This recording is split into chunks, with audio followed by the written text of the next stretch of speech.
Assalamualaikum warahmatullahi wabarakatuh. Salam sejahtera. Semoga kita senantiasa diberikan kesehatan, keberkahan, dan ilmu yang bermanfaat oleh Allah Subhanahu wa Ta'ala. Pada kesempatan kali ini, saya memperkenalkan rekan advokat nih. Luar biasa ya pada hari ini. Kebetulan kita sedang bersama ini. Silakan perkenalkan dirinya dulu, Kang. Jadi suatu kehormatan disebut advokatnya. Oke. Alhamdulillah pada hari ini saya bertemu di tempat yang klasik di rumah makan apa namanya? Kedai Jadulan. Kedai Jadulan. Kebetulan saya satu rekan dengan Kang Gempur. Nah, dalam pertemuan ini ada beberapa hal yang memang kita sedang bahas. Akhirnya dilakukan apa nih? Sekalian ya? Sekalian pembahasan untuk mengisi kekosongan. Oke lah, kekosongan ini dimanfaatkan dengan kajian lah, sebut kajian atau apa nih? Atau diskusi aja ya, diskusi santai sambil minum jahe godok. Ya. Jadi kebetulan kita tadi sedang membuat kesimpulan ya untuk sidang nanti di hari Rabu minggu depan. Namun saat ini sudah mulai dipersiapkan. Jadi tadi alhamdulillah sudah selesai. Tinggal kita santai nih sambil menikmati wedang jahe godok. Jahe merah saya minum. Nah kebetulan kawan-kawan, dalam perkara ini kita berbicara atau menyelesaikan perkara terkait dengan sengketa tanah ya Kang ya? Ya betul. Sengketa tanah di salah satu wilayah yang berada di Banten. Gitu. Tidak bisa kita sebutkan dengan rinci ya, karena kita terikat kode etik. Yang jelas sedang menyelesaikan sengketa. Nah di mana saat ini juga kita akan berdiskusi nih. Kebetulan ada Kang Rahmat juga yang beliau terjun secara langsung ya sebagai seorang praktisi yang tentu mengetahui hal-hal apa saja ketika kawan-kawan akan melakukan jual beli nih untuk meminimalisir Kang. Ini kan kita lihat banyak sengketa-sengketa tanah ya, karena tadinya menganggap sepele terkait jual beli dan lain sebagainya. Nah untuk meminimalisir agar di kemudian hari tidak terjadi sengketa atas tanah yang dibeli tersebut, apa saja yang harus dipersiapkan? Oke. Dalam hal memang jual beli tanah dalam waktu tahun sekarang ini banyak ya kegiatan sengketa tanah seiring berjalan perkembangan pembangunan yang awalnya tanah menjadi yang tidak berharga menjadi berharga pada saatnya ada pembangunan. Terlebih sekarang Banten sudah memasuki pada provinsi yang sedang geliat pembangunan. Nah, dulu nilai tanah itu kan tidak seberapa ya. Orang nggak berpikir untuk dapat keuntungan dari tanah itu sangat jauh lah. Tetapi setelah adanya pembangunan muncullah mulai persoalan-persoalan baru karena sudah memiliki nilai jual yang lebih sehingga dapat menguntungkan. Nah, pada kesempatan ini untuk meminimalisir terkait sengketa tanah ada beberapa hal yang memang harus kita perhatikan. Kalau kita selaku sebagai pembeli tanah yang perlu diperhatikan, pertama, alas hak terhadap tanah tersebut. Nah, alas hak itu umumnya terdiri dari girik biasanya. Kalau tanah lama itu biasanya memiliki girik. Girik itu ya sama dengan IPEDA, sama dengan kalau sekarang SPPT. Nah, itu yang harus diperhatikan pertama. Yang kedua, kita harus cross check tanah tersebut yang disesuaikan dengan girik tadi, SPPT, itu harus di cross check kepada kelurahan atau desa. Apakah tanah tersebut terdaftar di dalam rincikan tanah atau letter C di desa. Jadi kalau ada persesuaian antara girik, SPPT dengan catatan desa, letter C desa, artinya itu sangat memungkinkan tanah itu jelas asal-usulnya. Nah, untuk meningkatkan jual beli tadi, prosesnya harus dilakukan yang dibutuhkan warkah. Warkah itu terdiri dari surat keterangan riwayat tanah, surat keterangan ahli waris dalam ahli waris yang tercantum pada girik atau SPPT tersebut. Tadi riwayat tanah, keterangan ahli waris, surat kuasa waris, dan surat pernyataan dari pemilik tanah tersebut atau keterangan dari ahli waris, kuasa waris tanah tersebut.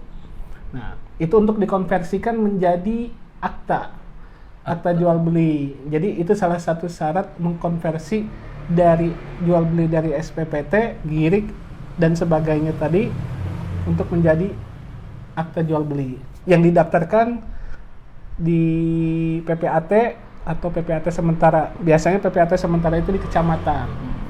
Gitu. Jadi harus dilihat secara jelas dulu ya Kang ya. Secara dari mulai alas haknya, apabila masih girik ya giriknya dilihat. Kemudian apabila memang sudah ada sertifikat, sertifikatnya juga dilihat. Betul. Gitu. Lalu kemudian dicek juga ke desa gitu ya. Nah, Dicek ke desa, kemudian juga warkahnya dilihat, kemudian terkait dengan surat keterangan waris, pernyataan, surat keterangan tidak sengketanya juga harus dilihat. Nah kemudian objeknya perlu dilihat secara langsung tidak Kang? perlu. Ya. Jadi ketika kita mengetahui ingin membeli atau ada yang menjual tanah setelah surat yang tadi kita cek itu di desa, kita perlu mengetahui lokasi tanahnya nih, Objeknya harus objeknya. langsung ya. Objeknya itu ada di mana, sesuai nggak nih? Nah, sesuai nggak dengan girik yang dimaksud tadi, terus dengan keterangan dari desa tanah tersebut apa berdasarkan batas-batasnya itu sesuai apa tidak kan gitu.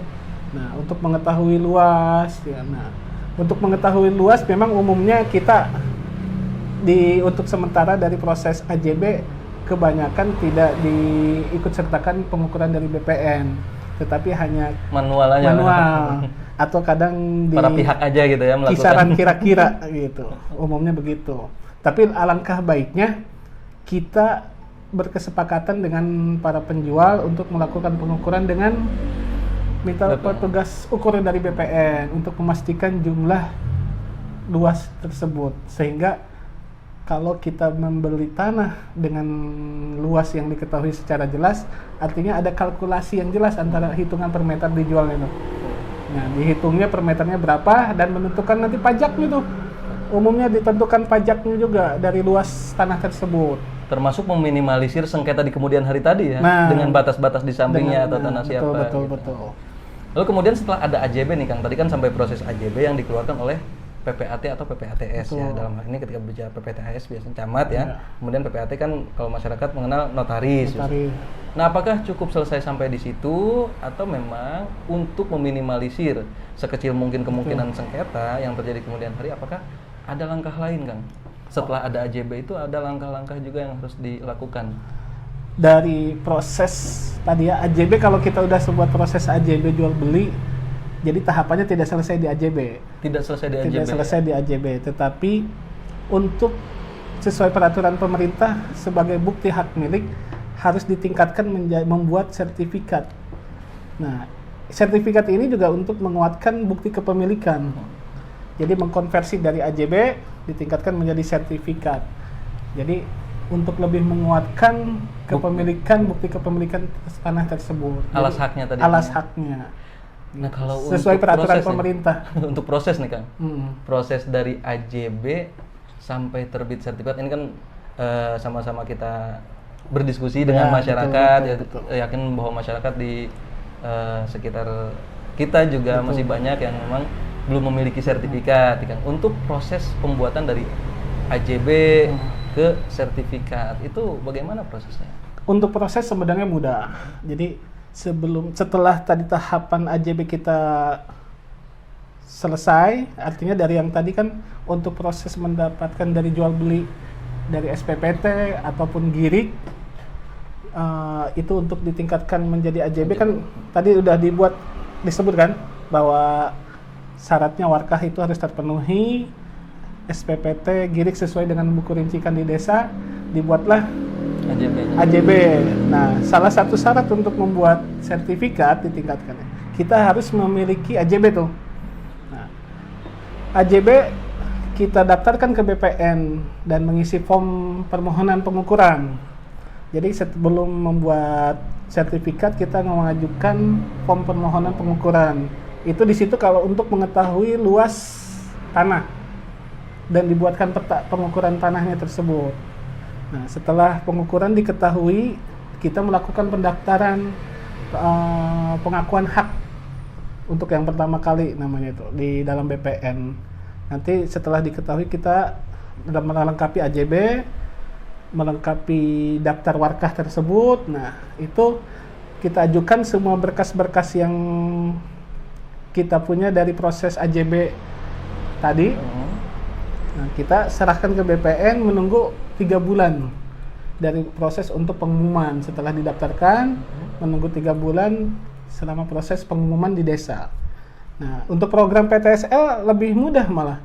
Program PTSL pengumuman itu hanya 14 hari pengumumannya. Tetapi untuk program mandiri itu proses pengumuman selama 3 bulan. 3 bulan. Dari 3 bulan berproses lagi tuh untuk pembuatan sertifikatnya. Entah proses di BPN-nya seperti apa, menunggu lagi 3 bulan dari proses pengumuman. Tinggal udah 3 bulan berikutnya jadi. Berarti kurang lebih sekitar 6 bulan ya untuk Nah, membuat kurang dari lebih AJB. secara Apabila mandiri tadi ya, mandiri. dari AJB sampai kepada sertifikat. Oke, kawan-kawan, itulah tadi ya ketika berbicara tentang untuk meminimalisir bagaimana kemudian di kemudian hari kawan-kawan meminimalisir agar tidak terjadi sengketa terkait dengan tanah yang dibeli. Apabila kawan-kawan ingin melakukan jual beli, maka harus mengecek terlebih dahulu hal-hal yang tadi telah dijelaskan, dari mulai keabsahannya, dari surat-suratnya, hak miliknya ya, kemudian daripada dilihat peta di desanya seperti apa, rincikan desanya seperti apa, lalu kemudian dari warkahnya, surat keterangan tidak sengketa, surat keterangan waris, kemudian juga pernyataan dari si pemiliknya sampai kepada pembuatan AJB. Namun untuk lebih menguatkan tidak selesai di AJB ya Kang ya. Jadi harus dibuat sertifikat lagi. Setelah di AJB dibuat sertifikat yang mana prosesnya sekitar 6 bulan. Lebih 6 bulan. Baik kawan-kawan, terima kasih Kang atas waktunya. Oke, sama-sama. Mudah-mudahan apa yang kita sampaikan bermanfaat ya. Amin. Dan semoga kita senantiasa diberikan kesehatan oleh Allah. Amin. Cukup sekian berarti ya. Alhamdulillah, nanti kita sambung lagi dengan tema-tema yang lain ya. Baik. Terima kasih kepada Kang Rahmat atas waktunya. Cukup sekian yang dapat kita sampaikan. Assalamualaikum warahmatullahi wabarakatuh.